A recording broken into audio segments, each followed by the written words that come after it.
second portion, Aramanai 4 was a very good experience. Adventure aside, definitely you will enjoy it.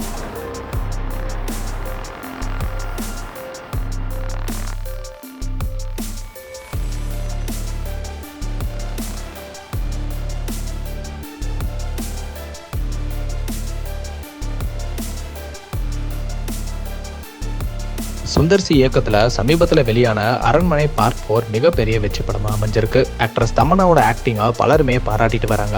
இந்த படத்துல கேஜிஎஃப்ல வில்லனா நடிச்ச ராமச்சந்திரன் ராஜு தான் இதுல வில்லனா நடிச்சிருக்காரு. அவருக்கு கொடுத்த நெகட்டிவ் கேரக்டர் ரோல ரொம்பவே நல்லா பண்ணியிருக்காருன்னு தான் சொல்லணும். குறிப்பா ப்ரீ கிளைமேக்ஸ்ல இவருக்கும் தமன்னாக்கும் இடையே வர அந்த ஃபைட் சீக்வன்ஸ் எல்லாம் ரொம்பவே நல்லா இருந்துச்சு. விஎஃப்எக்ஸும் கம்மி பட்ஜெட்ல ரொம்ப நல்லாவே முயற்சி எடுத்து பண்ணியிருக்காங்கன்னு தான் சொல்லணும். பெரியவங்க மட்டும் இல்லாம கிட்ஸுமே இந்த படத்தை பார்த்து என்ஜாய் பண்ணிட்டு வராங்க. அரண்மனை 1 and 2 அப்புறம் வெளியான அரண்மனை 3 முந்தைய பார்ட்டை விட சரியா போகல. ஆனா அரண்மனை பார்ட் 4 1 and 2 மாதிரியே மக்கள் மத்தியில ஒரு நல்ல வரவேற்பை பெற்றிருக்கு. முக்கியமா கிளைமேக்ஸ்ல வர அம்மன் சாங்க்கு தியேட்டர்ல வேற லெவல் ரெஸ்பான்ஸ் இருக்கு. ரொம்ப வருஷத்துக்கு அப்புறம் குஷ்பு மற்றும் சிம்ரன் டான்ஸ் ஆடுறத பார்க்கவே ஒரு விஷுவல் ட்ரீட்டா இருந்துச்சுன்னு தான் சொல்லணும். இப்போ சுந்தர் சி கலகலப்பு 3 எடுக்க தயாராகிட்டு இருக்காராம். இந்த படத்தோட அப்டேட்ஸும் சீக்கிரமே வரும்னு சொல்றாங்க. ஸோ வெயிட் பண்ணி பார்க்கலாம்.